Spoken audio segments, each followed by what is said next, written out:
Hello, I am Bhumika. I have been a part of this school for the last 2 years. Initially, I was associated with grade 1 and right now I am with grade 4. I am here to talk with you about action in PYP. Okay, so when we talk about action, what is the first thing that clicks to your mind? Maybe something like lights, camera, action. What I would like you to do is write down your interpretation of action in PYP and discuss it within your groups. What you are expected to do is compare your own interpretation of action in PYP and the interpretation that is given in the book Making the PYP Happen, and please make a Venn diagram comparing and contrasting your interpretation and what the Making the PYP Happen tells you about action in PYP. In the PYP, it is believed that education must extend beyond the intellectual to include not only socially responsible attitudes but also thoughtful and appropriate action. An explicit expectation of a teacher is that successful inquiry will lead to responsible action initiated by students as a result of the learning process. This action may extend students' learning or may have a wider social impact. Grade 1 was doing a unit on reduce, reuse and recycle. So the students themselves decided that they want to create an awareness among the society, and so they went on to do a rally in the city. They also performed street plays in the city. So this was a student initiated action which was supported by the teachers. Similarly, grade 4 students were doing a UOI on challenges and risks that are faced by students worldwide. Now, after learning about the variety of challenges and problems that are faced by the students, the children decided that they have to do something for the child labor, and some of the students came up with telling their parents that please don't employ children as laborers in our house. So this is a kind of action that children take out of their learning. This reflects their learning. When the students learn about healthy eating habits, they not only form those habits for themselves, but they create awareness for the healthy eating habits among their immediate family members, their friends. So this also can be termed as action taken by the students. In our school, we offer all learners the opportunity and the power to choose, to act, to decide on their actions and to reflect on these actions in order to make a difference in and to the world. This action may be taken by an individual student or by a group of students working collaboratively. The students should be given opportunities to engage in purposeful and beneficial action.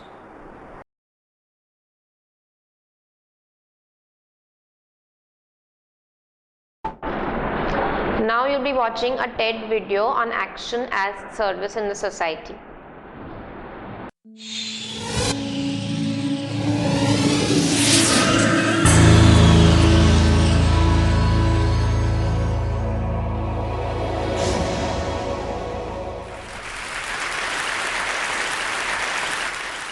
Contagious is a good word. Even in the times of H1N1, I like the word. Laughter is contagious. Passion is contagious. Inspiration is contagious. We've heard some remarkable stories from some remarkable speakers. But for me, what was contagious about all of them was that they were infected by something I call the I can bug. So the question is, why only them? In a country of 1 billion people and some, why so few? Is it luck? Is it chance? Can we all not systematically and consciously get infected? So in the next 8 minutes, I would like to share with you my story. I got infected when I was 17, when as a student of the design college, I encountered adults who actually believed in my ideas, challenged me, and had lots of cups of chai with me. And I was struck by just how wonderful it felt and how contagious that feeling was. I also realized I should have got infected when I was 7.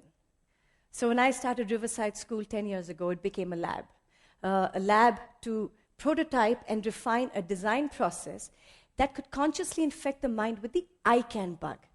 And I uncovered that if learning is embedded in real-world context, that is, if you blur the boundaries between school and life, then children go through a journey of aware, where they can see the change, enable, be changed, and then empower, lead the change. And that directly increased student well-being. Children became more competent and less helpless. But this is all common sense. So I'd like to show you a little glimpse of what common practice looks like at Riverside. A little background. When my grade 5 was learning about child rights, they were made to roll incense sticks, agarbattis, for 8 hours to experience what it means to be a child laborer. It transformed them. What you will see is their journey and then their utter conviction that they could go out and change the world.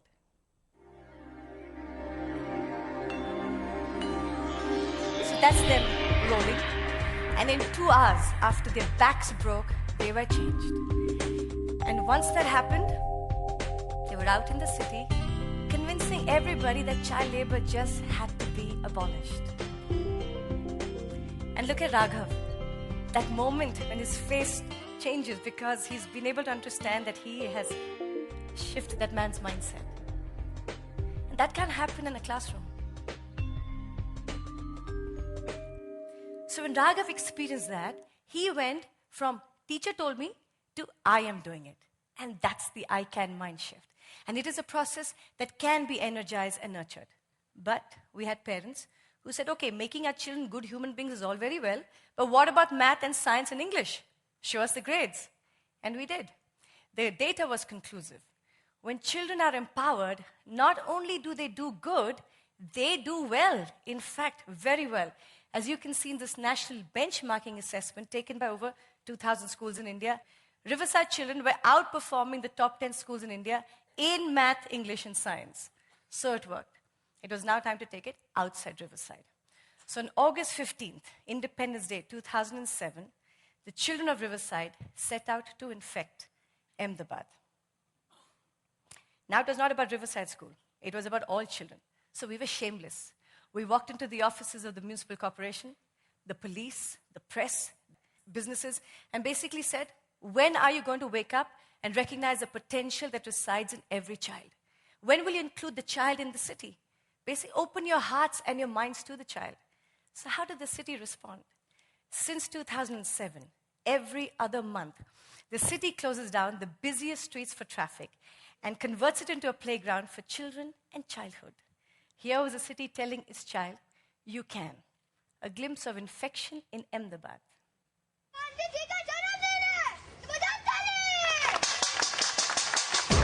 So, the busiest streets closed down.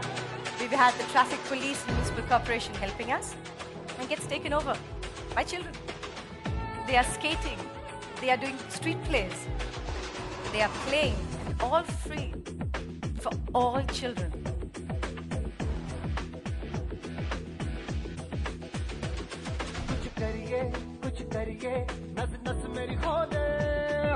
Approach is an organization which has been doing things for kids earlier, and we plan to extend this to other parts of the city. And the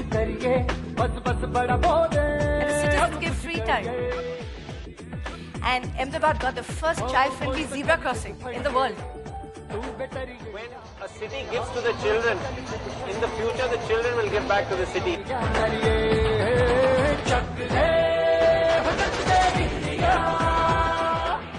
And because of that, Ahmedabad is known as India's first child-friendly city. So you're getting the pattern. First 200 children at Riverside, then 30,000 children in Ahmedabad and growing. It was time now to infect India. So on August 15th, again, Independence Day, 2009, empowered with the same process, we empowered 100,000 children to say, I can. How? We designed a simple toolkit, converted into 8 languages, and reached 32,000 schools. We basically gave children a very simple challenge. We said, take one idea, anything that bothers you, choose 1 week, and change 1 billion lives. And they did. Stories of change poured in from all over India. From Nagaland in the east to Jhunjhunu in the west. From Sikkim in the north to Krishnagiri in the south. Children were designing solutions for a diverse range of problems, right from loneliness to filling potholes on the street to alcoholism, and 32 children who stopped 16 child marriages in Rajasthan. I mean, it was incredible. Basically, again, reaffirming that when adults believe in children and say, you can, then they will. Infection in India. This is in Rajasthan, a rural village. हमारे बुढ़ी बुढ़ो सब अनपढ़ हैं sir उनको सहन आते नहीं सर, वो घूंटे टिकवाते हैं, इसलिए सर उनको सहन करना सिखा दो। First time, a rally and a street play in a rural school, unheard of, to tell their parents why literacy is important.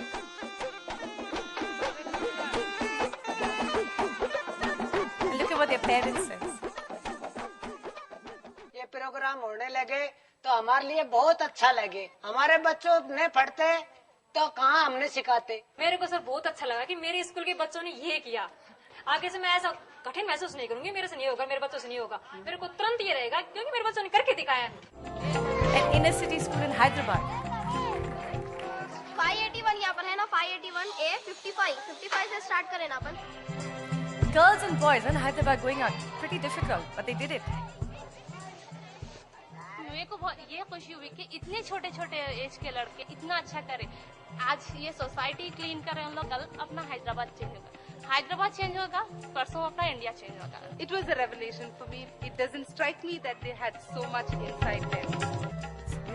Welcome ladies and gentlemen. For an auction, we have some wonderful paintings for you for a very good cause. The money you give us will be used to buy hearing aids. Are you ready, ladies and gentlemen? Are you ready? Are you ready? So the charter of compassion stands right here. Street plays, auctions, petitions. I mean, they were changing lives. It was incredible. So how can we still stay immune? How can we stay immune to that passion, that energy, that excitement? I know it's obvious, but I have to end with the most powerful symbol of change, Gandhiji. 70 years ago, it took one man to infect an entire nation with the power of we can. So today, who is it going to take to spread the infection from 100,000 children to the 200 million children in India? Last I heard, the preamble still said, we the people of India, right? So if not us, then who? If not now, then when? Like I said, contagious is a good word. Thank you.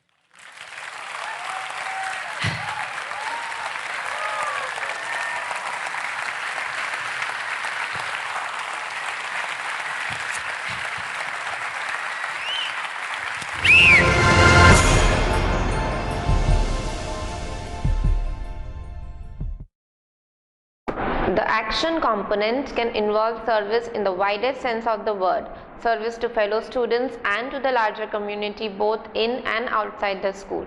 Through such service, the students are able to grow both personally and socially, developing skills such as cooperation, problem solving, conflict resolution, and creative and critical thinking. Moreover, these actions are ways in which students exhibit their commitment to the attributes of learner profile and attitudes we seek to engender within the PYP classroom. In fact, the actions that the students choose to take as a result of learning may be considered the most significant summative assessment of the efficacy of the program. Here I would like to share an example. In a unit of inquiry, the students were made aware about the various challenges that children face. After knowing about widespread child labor practices and lack of education among the children in few socio-economic groups, even if one student from the class decides to teach a poor child or makes a successful effort in relieving him from child labor and giving him proper education, then we can say that this action proves that the program of inquiry was successful.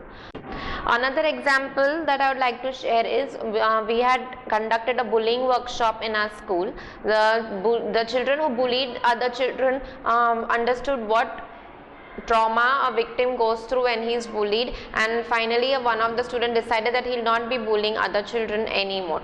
So this is also a effective action in PYP.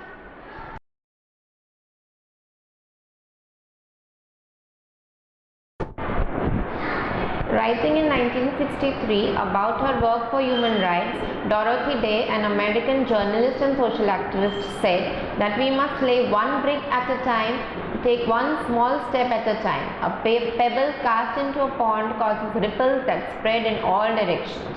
We as teachers start slowly, dropping pebbles, hoping that ripples will fill our students' minds and hearts and extend out into the world as well. This can create meaningful experiences for both teachers and students. The action taken by the students depends a lot on the interest of the students involved and the creativity of teacher guiding their work. Now please see a video which talks about the role of a teacher in the PYP curriculum.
Social change projects can focus on poverty, racism, animal rights, or a host of other issues. Students might choose to write letters, collect items, or work one-on-one with people or animals. Simply put, an action involving social change can involve any activity in which children are attempting to solve a problem, address a need, or improve their school, community, or world. In our school, we had arranged for a Joy of Giving week wherein the students were asked to donate their old bicycles. Arrangements were made to procure these bicycles from their homes and give them to children who lived in far off places so that they can go to school on a bicycle. Now we will discuss on what can be termed as effective action. Action is viewed as an important part of students' active participation in their own learning. Effective action need not be grandiose. On the contrary, it begins with the most immediate and basic level, with the self, within the family, within the classroom, the hallways and the playground. Effective action can be a sense of responsibility and respect for self, others and the environment. Action starts with small student-driven spontaneous connections to learning that is happening in the classroom. Action may not necessarily mean standing for a social cause. After learning about healthy lifestyles, if a student chooses not to eat junk food and spreads awareness among his or her family members about healthy eating habits, it can be called an effective action. Young students are also developing a keen interest in fairness. When grade 4 students had a unit of inquiry on influence of media, they decided to prepare a newspaper for their own school, which was displayed at various places in the school. In the newspaper, they commented on various issues that they face in school as students. After the wall newspaper was published, the general manager of the school herself visited their class and some of the issues were resolved. Hence, we can say that action is most beneficial to the students when they are able to witness the outcomes. When the students themselves witness the outcomes, it gives them a positive feedback on their learning. They can identify the effectiveness of what they have learned, and this gives them a motivation to take interest in learning and taking further action. It is a positive feedback to their learning. Now I'll talk about the guidelines for implementation of action. Effective action should be modeled by the adults in the school community. The action in which the schools may engage will be based on the needs of the school community and the local community. The teacher, to be a role model, has to be actively involved. When a teacher shares stories and her experiences with the students and informs them about how she herself attends the community meetings and rallies, her students will also do the same when opportunity arises. Teachers can help to create stronger school community connections through partnership with parents, local organizations and businesses. The goal is for teachers to see the whole community as the arena for education and for the community to embrace the school's educational mission. Eliminating the boundaries between school and community involves bringing the community into the school and taking students out into the community. I will share an example of how we can bring the community into the school. While doing a unit of inquiry on challenges and risks that children face worldwide, the grade 4 students invited children from a municipal school and interacted with them for a period of 1 week. The children played games, had lunch, shared what they were doing in their school. Through this interaction, the children realized how privileged they are. Action should be voluntary and involve students in exercising their own initiative. The students also go on various field trips to support their learning. As teachers, we could easily choose a variety of social issues for students to focus on.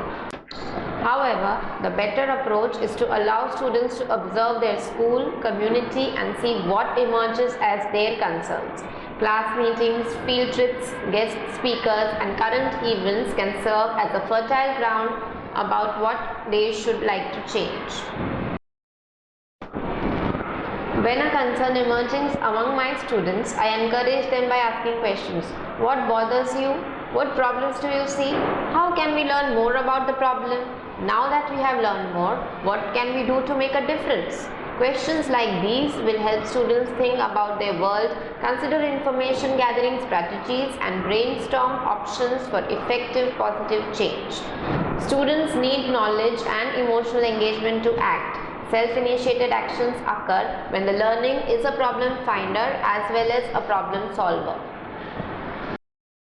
Now you can have a look at the video of action taken by grade 1 students to create public awareness. They have performed rallies and street plays.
Wash your hands, हो गया? No. कौन बोलने वाला है?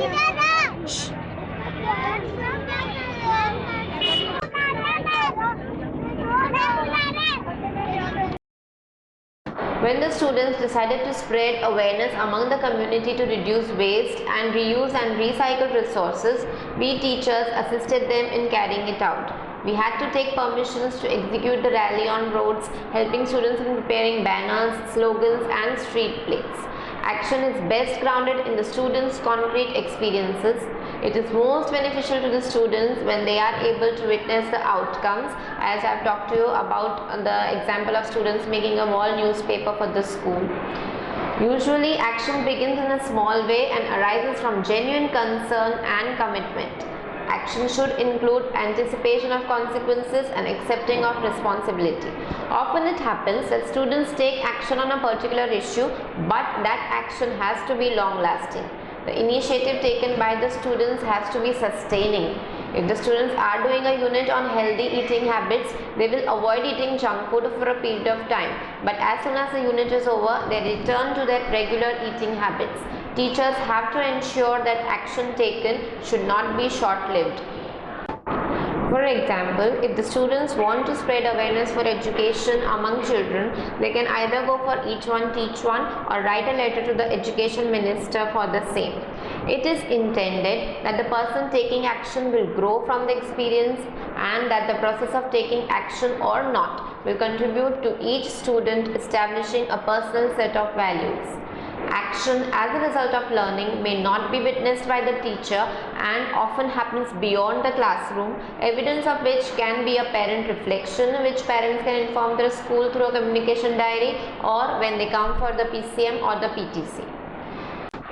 The grade 1 students who studied about reducing waste showed action in the second grade when they asked their teacher to reuse their chart papers on the other side instead of throwing them away. There is also a possibility that an individual might take action on a particular issue much later in life. Now I'll talk about the challenges faced by teachers when we want children to show action. In the PYP classroom, the teacher facilitates the process of students becoming initiators rather than followers by creating opportunities for and supporting student-initiated action. Most of the time, it happens that students end up doing fundraising for a cause. Although the outcome of fundraising is worthy, but the participation of students is limited to only donating or collecting money. It may not require much in a way of personal commitment or reflection. For example, if students are doing a unit on child abuses and they decide to collect a fund for child laborers, it can be termed as action.